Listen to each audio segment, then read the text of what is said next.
hello and welcome. That should have said 11 riders in contention rather than 11 points up for grabs. There are 50 points up for grabs, hence why I think it's 11 riders. Yes, it is. All the way down to Firmin Aldeguer in the World Cup classification are in running for the MotoE World Cup in 2021. My name's Matt Dunn. Alongside me, Neil Morrison. We'll have down on the grid Fran Wild to be bringing you some interviews. And we have a new race distance of 7 laps in this first race of the weekend here. Neil, it's the finale.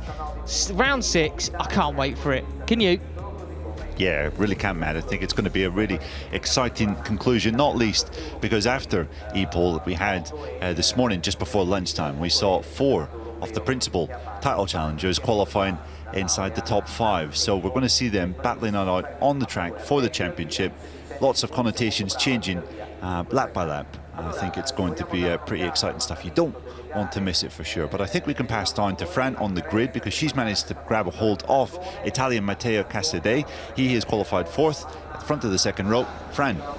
Yeah, so I thought with it's so close and so much on the line for the top 4 in the title fight, would leave them be today. And we'll talk to Matteo Casadei as he's back with us again. Great qualifying as well, right up there again, and a new haircut, nice new look. How are you feeling being back on the grid? Yes, I'm very happy. I'm very happy to be back, and second row is a good way to start the race, and we will see what happens. I do my best, and I hope to do a good race. You've been on the podium here before. Do you think you can get in the fight with those guys? Yes, I'm ready to fight. Confidence, we like it. Welcome back. Thank you. Yes, thank you very much, Fran and Matteo Casadei. He was missing last time out due to a positive COVID test. Good to see him back. He was great in qualifying, heading the second row of the grid, as Fran said.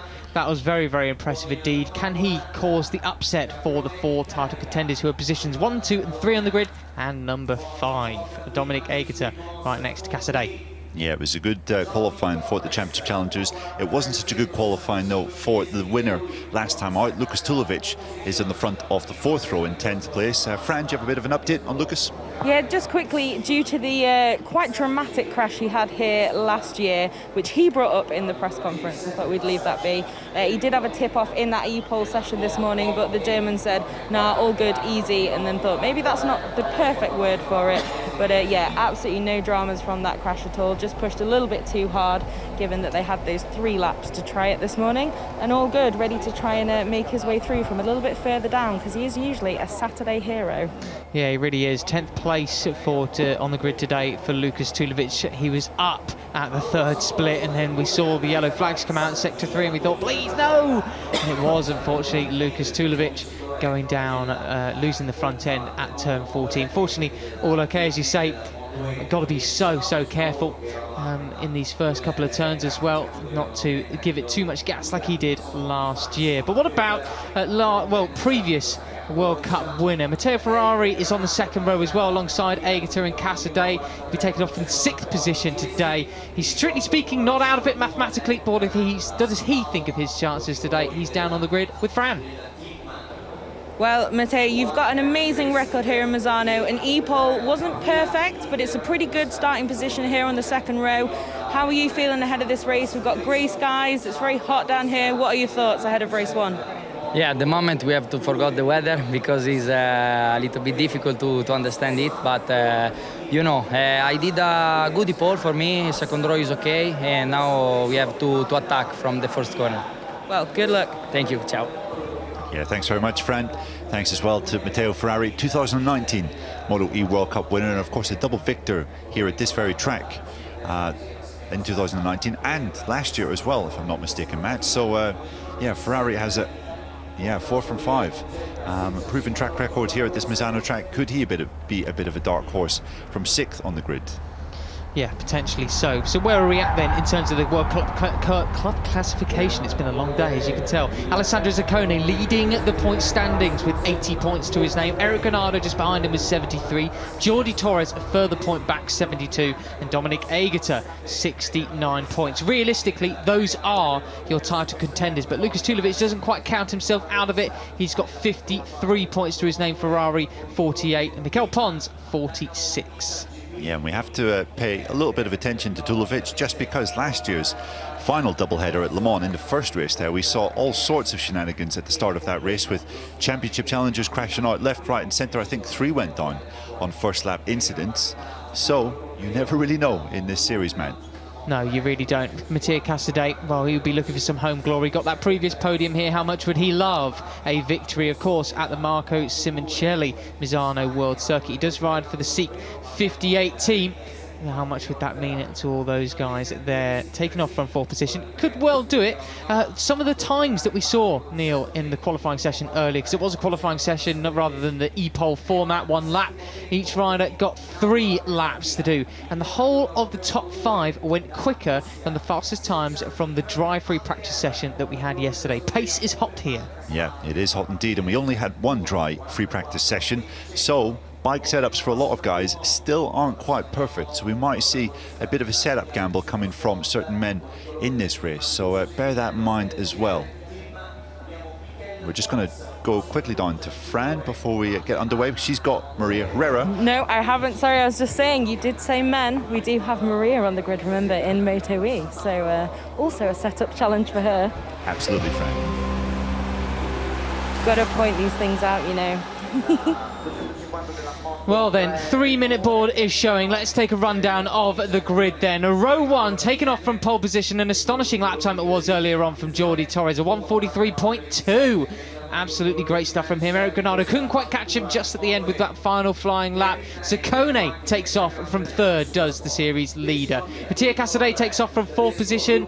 Dominique Aegerter in 5th with Ferrari alongside him. How about these for the main contenders in these sorts of positions? Fermin Aldeguer, pole position last time out, just missed out on a podium. He starts from P7. Pons alongside him with Zanoni. Then you've got Tulovic from Hernandez and Akubo, Cardalus, Mantovani and Corentin Perilari. Maria Herrera takes off from row 6 on the grid, 16th position for her, alongside Jasper Iverma and Andre Perez. I can't imagine what the top 4 in the championship must be thinking now. They cannot make a single mistake. 2 races to go, 50 points up for grabs. Remind you, of course, no warm-up lap either. Dominique Aegerter, in his case, he has set aside his commitments in the World Supersport Championship, where he's in contention for the championship win as well there, to compete in the MotoE World Cup. Can he do something astonishing, perhaps get the MotoE World Cup win and the World Supersport as well this year? A tall order. You can even see the riders taking a deep, deep exhale of breath, their shoulders dropping. Man, I'm nervous for this. What about you, Neil? Can't even begin to imagine how they must feel, man, ahead of this doubleheader with so much riding on it. Not just the chance of winning races, but winning the World Cup overall. Jordi Torres, though, has been here before, and I'm sure that will count in his favour, knowing that he kept his cool last year while the others suffered a bit of misfortune or lost their heads. And, well, Torres, 8 points to make up on Zaccone. It's going to be so fascinating to see who attacks, who defends, who tries to maintain station. Well, we could have all 4 of those championship challengers on the bottom right of your screen there, facing off here in this race. Well, well, well. Ferrari, will we see any more upsets? Will we see anybody out of the top 4 contenders cause a bit of a spoiler in anybody's series world standing run? MotoE enters its penultimate race of the season. Crews clearing the grid, no warm-up lap. The noise will begin, will burst into life here for race 1 at Misano. One more tomorrow. I cannot wait to go racing once again. So much on the line. Of course, today, 25 points. Here we go then. The marshal at the front of the grid takes off. The lights will come on, they'll go off and will burst into life. Bring the noise, it's MotoE taking off here in Misano. It's a clean start from Jordi Torres, not so great from Alessandro Zaccone, and it looks like Eric Granado up the inside, but Torres, he's got the whole shot, and you've got Eric Granado and Zaccone touching into turn 1. Aegerter, the beneficiary of that. He moves into 3rd place, but it's Torres and Casadei off like a scolded cat, straight off the front. Who's that? Who's gone down? Oh, dearie me, it's Zaccone, I think, who's gone down. Is it? I think it could be an Akubo. That is a disaster that we've got there. goodness me, that was the championship leader, I think, that has fallen. It is. He's It's gone Alessandro down. Zacconi. Well, we said you can't afford any kind of mistake, but we saw him, well, crawling around there. So after he's hit by one of those bikes, we hope he's okay, but we've got a change of the lead. It's Cassidy out front. Wow, goodness me, what about that for drama right at the start? Cassidy leading, Torres second, and obviously our thoughts at the moment are with Alessandro Zacconi, championship leader. Let's hope he's okay, because that was a pretty sickening collision. Having said that, I mean, it's not completely out of contention for tomorrow, provided he's able to race, of course. 12 points back in the series lead after that turn 2 drama then. So on the back straight we come, through Curvone, and Alessandro Zacconi being stretched away. You can see he's sat up there. I can imagine he's feeling very, very sore already. Hopefully no major issues. Yeah, I think that was Hikari Okubo that collided with Zacconi, and he crashed as well. I think Okubo is okay, but, well, Zacconi receiving medical attention by the side of the track. At the moment it's just a yellow flag, not seeing any signs of a red flag just yet. Let's cross our fingers that Zacconi is okay. Now I'll tell you what, Dominic Aegerter and Eric Granado got to be careful, because they exceeded track limits already there coming out of turn 15. So Cassidy comes across the line, the local rider in P1, Torres in P2, but he can't overtake because it is a yellow flag zone. He doesn't, he looks to make the move but then backs out of it at that point. Now we've got 2 bikes there as Zacconi's being stretchered away. So hopefully some good news on that front ASAP. But in towards turn 4 we got Torres looking up the inside, he backs out of it, and look at this then. Dominic Aegerter's caught right up to these two, and they've got Eric Granado on their tails as well. We could have a quartet here, fight for the win. Goodness me, what a nightmare for Zacconi. It could not have really gone any worse for the Italian in that first sector, but 3 of the other title contenders are still here, 2 of them fighting for the front, and here comes Aegerter underneath Torres for second. Oh, he just about gets it done, and Torres, he parks it straight in front of him, does Aegerter. That was a superb move into turn 8 there, but that does give the man out front, Cassidy, a bit of breathing space, but not for long, because Aegerter just parks it up the inside of him as well. 2 riders, 2 corners, he's in P1. He's now in the series lead by a single point. Aegerter has had a dream couple of first laps here at this Misano circuit, and Cassidy and Torres almost coming together through Curvone. Spot. Oh my goodness me. Well, I think Jordi Torres went round the outside of Mattia Cassidy. He's been saying he needs to be more aggressive in certain racing situations this year. How about that for an overtake? Goodness me, I mean, just all on the line there for Jordi Torres, but look at all this. This overtaking is allowing Eric Granado to catch them up, so it's under 0.3 of a second splitting them now. Be careful of the track limits, riders, as they come through the final turn then. The chase is on. 5 laps to go when we cross the line this time around. Yeah, it was a bit of a subdued start by Eric Granado in 4th position, as Torres has a look at turn 1 at Aegerter. Still a yellow flag in this first sector, so these guys have to be careful. No overtaking around these bends just here, but you can see Granado close right in the back to Cassidy. We have a lead group of 4. Yeah, we do, and the sector 1 actually ends after turn 5. So this is turn 4 they're going through now. Careful not to tip it over on its side too much. So real proper crash hotspots. Now we come through turn 5 on the exit of this corner. There we come through intermediate 1. So from now on you can overtake once again, get a good drive out of turn 6 through the proverbial turn 7. It's really just a straight, and there he strikes Torres up the inside into turn 8, and look at Granado sideways into turn 8, scything through on Cassidy. He's pushed back down to 3. So 3 of the title contenders, Neil, in top 3 positions. Yeah, 1, 2, 3, and here comes Aegerter. And it's Aegerter moving up the inside once again, but he's already got a track limits warning. But so many riders have actually, looking at our timing screens, including Pons, Aldeguer and Granado as well. Well, Aegerter and Torres here are just engaging in all-out combat. If you pass me, I'm going to try and pass you straight back. That seems to be the tactic at the moment. Torres looks as though he could be lining up another move into turn 13 or 14. He's trying round the outside here. Oh, how wide does he go through turn 13? This is turn 14, though, one of the real hot spots to lose the front end. That's where Granado, one of Granado's previous races here, came undone. I think we've had 5 races here so far in MotoE's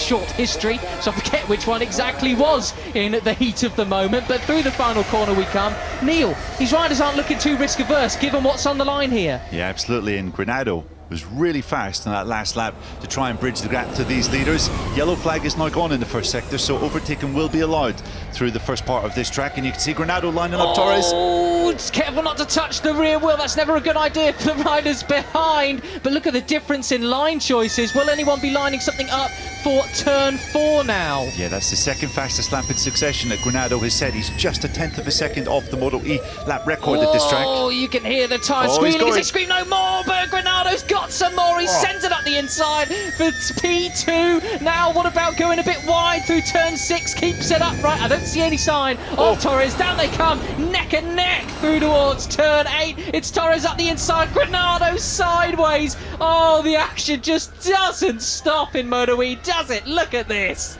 Yeah, fantastic stuff from Torres and Granado swapping second place. That just gives Domi Egerter a bit of breathing space. The two behind him are just fighting between them. You can see there Alessandro Zacconi's been taken to the medical centre. Any updates on his condition will bring them to you straight away. Let's keep our fingers crossed that the Italian is okay.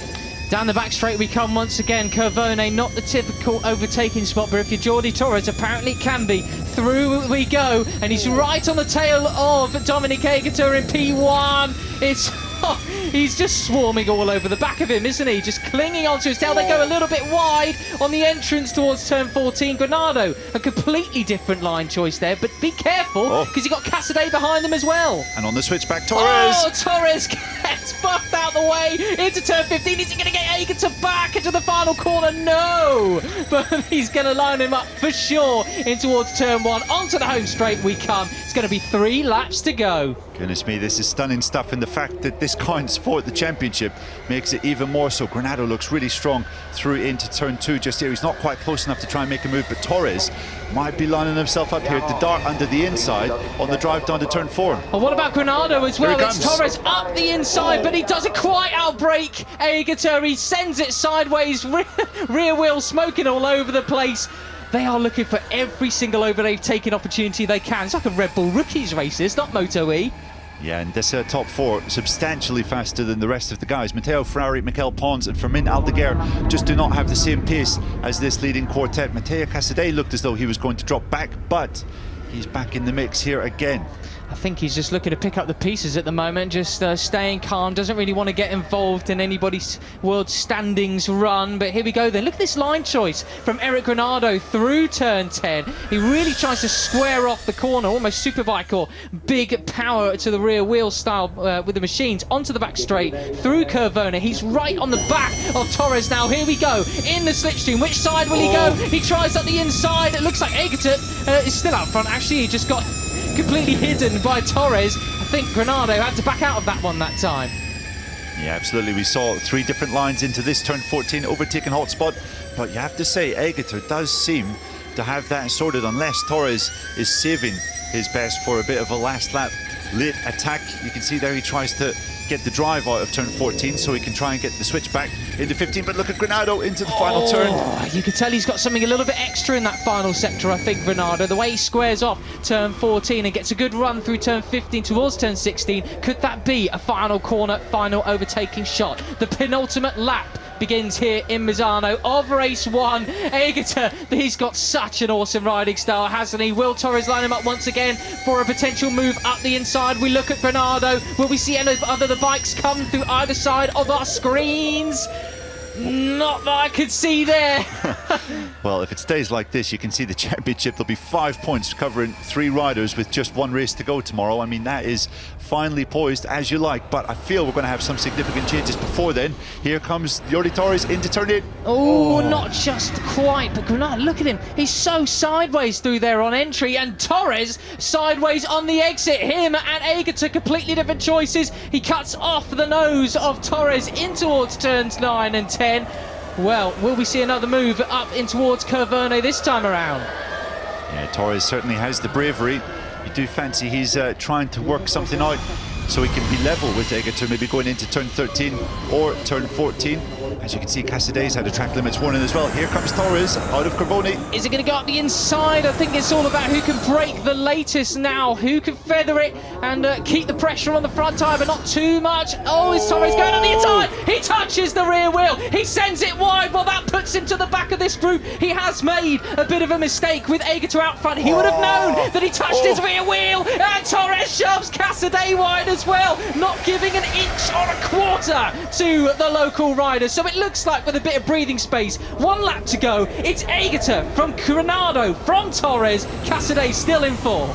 Goodness me, well, Jordi Torres, I thought he was maybe going to tuck the front as he attempted to retake 3rd from Casadei. Thankfully, he kept it upright, but you would have to say, with the gaps that we see right now, it is going to be a 2-rider fight and shootout for this victory. I don't know, look at the corner speed that Torres is carrying. We saw the gap that he had to the front, and that is wide a little bit more as well. He's absolutely on the limit, and a little bit more is Torres. Got to be careful though, because time's running out. Let's keep our eye on the fight for the lead. Granado versus Aegerter. Will Granado be siding up his inside into turn 8 this time around? He's looking at it, but backing out of it just at the moment. What about the exit?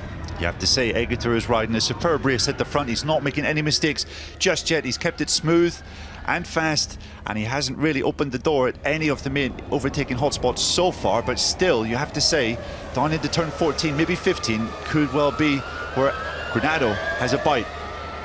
Well, onto the back straight we come once again. Into the slipstream goes Eric Granado. You just know he's going to go for it in these final sets of corners. He's catching right up on the rear wheel of Aegerter. Sideways they come through Curverne, breaking it down then. Who will be the last late breakers? Look at that! Oh, just looked like Aegerter completely let off his brakes. Will he give Granado an inch? No! He defends this line perfectly, but we know Granado loves the cutback on this corner. 2 more to go then in race 1 of MotoE. Aegerter defending his line superbly. Will he take charge in the cup standings ahead of the final race? And up goes Granado. Oh, he's gone down! He's got to be out of contention, but he has to try. Torres, he's got to the right to the line. He's going to win it. He does. Oh, it's just upset all over the shop, but delight and joy and hope for Torres and Aegerter. They have taken the series lead, and it's disaster for Granado. You got to feel for him. Oh my goodness me. It doesn't get more dramatic than that, Neil. Goodness me, Jordi Torres must have thought that he was off the podium after that mistake on the penultimate lap. But, well, events convene at the final corner. Eric Granado crashing out. Domi Aegerter having to lift up. And Jordi Torres sneaking through for the victory. Goodness me, how do you like that drama? Wowee. Well, Granado might have crashed out. You can see how distraught he was, but 24 points back. He's not quite out of it. If today is anything to go by, it is not over until it is over. But now 8 points separate Dominic Aegerter and Jordi Torres. Goodness me, Neil, from pole position to what was an actual unlikely win there for the Spaniard. Wow. Goodness me. I'm sweating all over the place. I'm exhausted. Wow, you tell he's chuffed with that too, can't you? Yeah, Jordi Torres hasn't actually won a MotoE race so far this season. Was pretty disappointed after coming home 7th in Austria last time out. And well, you just have to feel for that guy. Eric Granado wears his heart on his sleeve. A racer until the end. Just could not accept 2nd place. But Matt, if he had finished 2nd, he would be just 1 point off the championship lead right now. And you kind of think, I don't know, for me, I mean, looking at what happened with Ciccone in the first lap, what can you say? You got to go for it. And you do. But yeah, I understand as well. But look at that. Oh, so much corner speed, and the front wheel just went, I can't. Oh, you got to feel for him, don't you? I would just add here, I think it's that attitude that's seen him have such speed sometimes and able to clear off, which has equally put him in a position to contend for it. But it is such a late heartbreaker, isn't it? Final corner. Yeah, you can see it on his face there on that replay. Granado knows that barring a minor miracle, that will not be a championship for him this year. 24 points back, goodness me. But Jordi Torres has taken a significant step, you have to say, to retaining his crown for the 2nd straight year. My goodness me, I tell you what, he said he needed to be more aggressive, didn't he? Well, Jordi Torres was certainly more aggressive. Dominic Aegerter, though, what a defender he is into the corners. He is so difficult to overtake, it's just extraordinary. So the fact that Eric managed to get through on him, and then, well, with Torres just getting into the line, you can see, he could tell, knows. he knew he got him. Brilliant. Well. Wow, that was just fantastic. Yeah, you have to say, Egerter didn't do much wrong in that race. He led really well, pretty much at the start. Well, from the first couple of laps, right until the last corner, did not put a foot wrong, defended really well down into turn 14. And how about that? Great to see Mattia Casadei back on the podium after missing the last round due to a positive COVID-19 test. It's the second podium of the year for the Italian, and the second time in 2 years that he has been on the podium here at the Misano World Circuit, his home race. Well, we see Jordi Torres come back in to Parc Ferme then. Dominic Egerter nearly tips it over. So here comes your winner then. Torres taking charge in the World Cup standings. We do have there exceeding track limits on last lap. Yoni Hernandez demoted one position. Where did he finish in the end? He's been pushed down to P8 behind Aldeguer in 7th. So we've been focusing on the front. Well, it was actually Ferrari who came through to finish in P4. Then Pons P5 as well. Zanoni, that's got to be his best result of the season so far. The LCR E-team compatriot to Pons. And Aldeguer in P7. Coincidentally, where he finished last weekend's MotoE race. Tulovic up from P10 to P9. Yeah, and Tulovic was pushed wide at the first turn. I think a couple of riders nearly came close to colliding. He had the lift, and I think he might have rejoined close to the back, if not in last position. Sorry, Tulovic actually been moved up to P8 because Hernandez has been moved down to P9. Yeah. So 8th place for Tulovic after a bit of a fight back is a decent result, but unfortunately that's not going to be enough for him to be in contention for the World Cup crown when this final race gets underway tomorrow. Tommy Egerter taking that second place with good grace after leading for so long, and you could just tell, Matt, that guy has had plenty of experience. Here is plenty of experience leading races this year in World Supersport and MotoE. You can see there, Zacconi's on board on lap 1, turn 3. It did look like a mistake from the Italian, and well, with potentially terrible consequences for his championship. But it was a great race at the front after he fell down. Mattia Casadei, part of a 4-rider fight for the victory, and the late drama means that he has finished 3rd, and he's down at Parc Ferme with Fran. Well, Mattia, you seemed quietly confident in your way on the grid, and it's paid off. You're back on the podium here. You kept out of some of that drama, just waited for the cards to fall. Congratulations, welcome back to Parc Ferme. Thank you very much. Today I was a little bit lucky, but it's the race. I don't have a strong point for do overtake the 3 guys in front of me. I have to look 2-3 things in the data for tomorrow, but I feel confident tomorrow. I want to come back here, and well, thank you. Auguri. Grazie. Well then, Mattia Casadei, local rider, very good friends, of course, with Nea Bastianini. You saw him there congratulating him.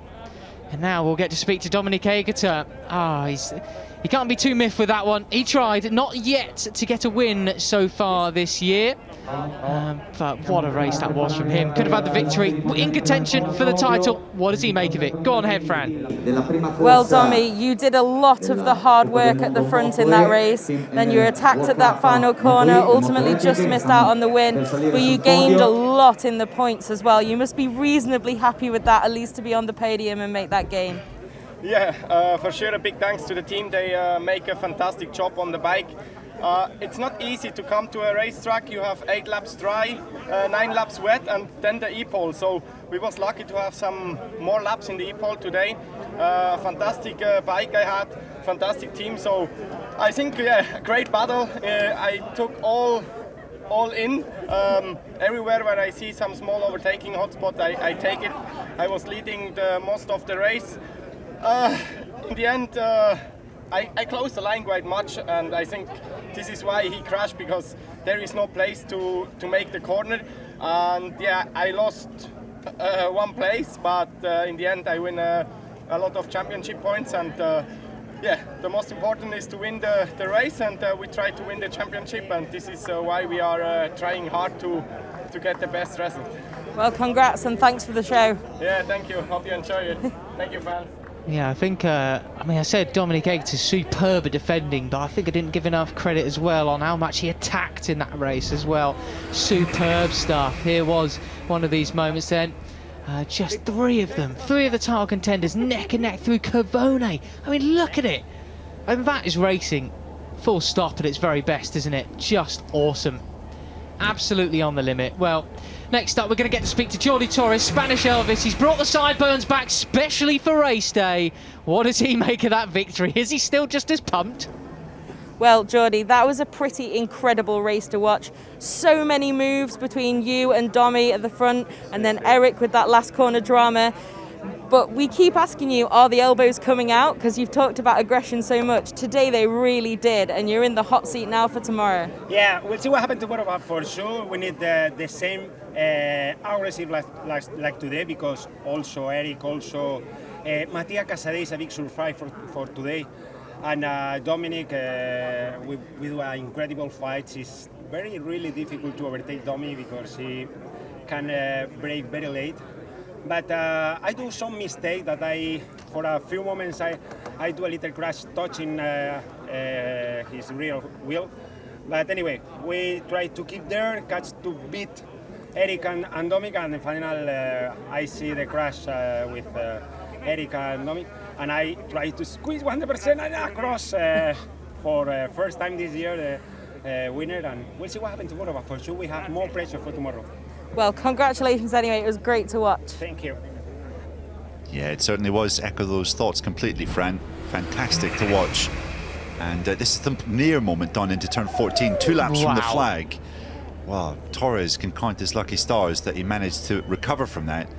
And yeah, we're going to go on board with Granado at that point. You can see, oh, that was very close. He came close to taking them both down. The fact that he came back and won the race was all the more impressive. And I love this right there. He knows that he's managed to get it.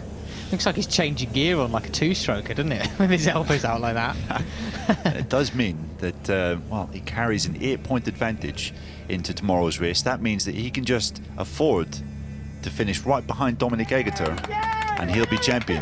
Cito Pons hasn't had too much to shout about in Moto2 this year. But what drama, what emotion. Paco Sanchez, Jordi Torres' manager, on the left of the screen there as well. That's what we love about MotoE, isn't it, Neil? It is, man. And now, for the third straight year in succession, the championship fight has gone right the way down to the final race. Well, what can you want? First objective of MotoE was to create just as good a show as you see in the other Grand Prix classes. And then you look after the other aspects, looking at a parallel path to racing, the electric series. Torres sure knows when to strike with a victory. He took his first victory in the class in the penultimate round last year when his other title rivals had all crashed out.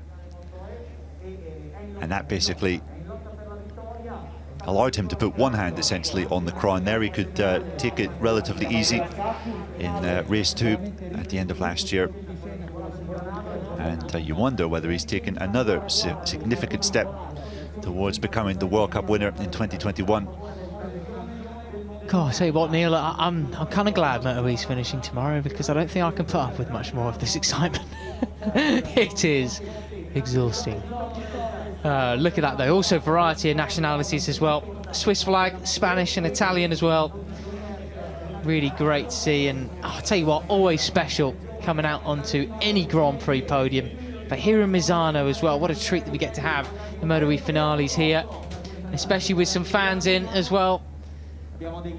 That's not the end of racing, I remind you. After this, the Moto3 Junior World Championship has around here. Check out your local broadcaster or the FIM Sev Repsol social media channels, YouTube, to have a look there. Jack Appleyard and Fran Wild bringing you that one. So I don't think it's on MotoGP.com, this particular feed. Oh, otherwise I would say don't go anywhere. Harrison Voigt there, Moto3 Junior World Championship challenger, member of the Seek 58 Squadra Corsa team, chewing on what is technically his teammate, Mattia Casadei. He is not out in contention here today due to leg injuries he's recovering from, so I hope to see him back out soon. Yeah, that's another team that hasn't had a great deal to shout about so far this year in Moto3 World Championship. But Mattia Casadei taking his second podium after his second race of the year at Le Mans, of course. What a special feeling that must be for the local lad. And Aegerter, but he's glad he's not in Barcelona today in that respect, eh? Worth it to be here and step on this podium. And look at that, Jordi Torres, what a personality.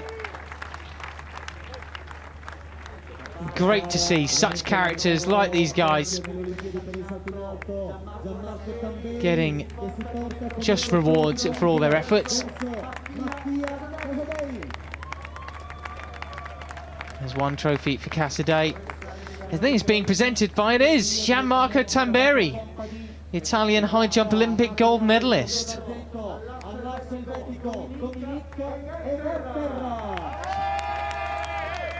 Second place for Domi Aegerter, Livia Cevolini apparently, presenting that trophy there for the second place. And then, well, first place trophy, head of an LX Italia, Augusto Raggi. Gives that to Jordi Torres. Just trying to get a little bit of extra tan on by looking towards the sun. It's scintillating hot out there. Well, Spanish national anthem time then.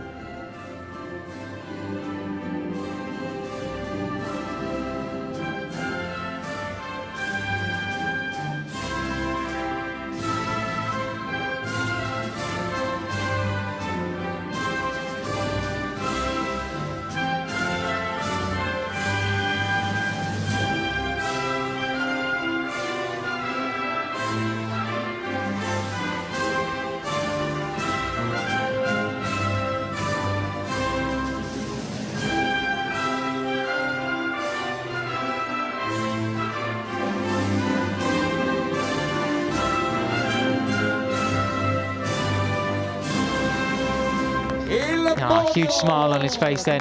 That one means a lot to him and to the team as well. What a ride it's been in 2021, and it continues for one more set of laps tomorrow in race 2. We will decide the World Cup winner for 2021. 4 riders still in contention, down to Eric Granado in 4th. We, of course, send our very best wishes to Alessandro Zaccone. Hope to see him out there. And that was a heavy incident for him in the first sector. Him and Hikari Akubo, sending our best wishes to him as well. Yeah, let's hope that we can see Alessandro Zaccone lining up on the grid, front row of the grid for tomorrow's race, because, well, he still is in contention for this championship.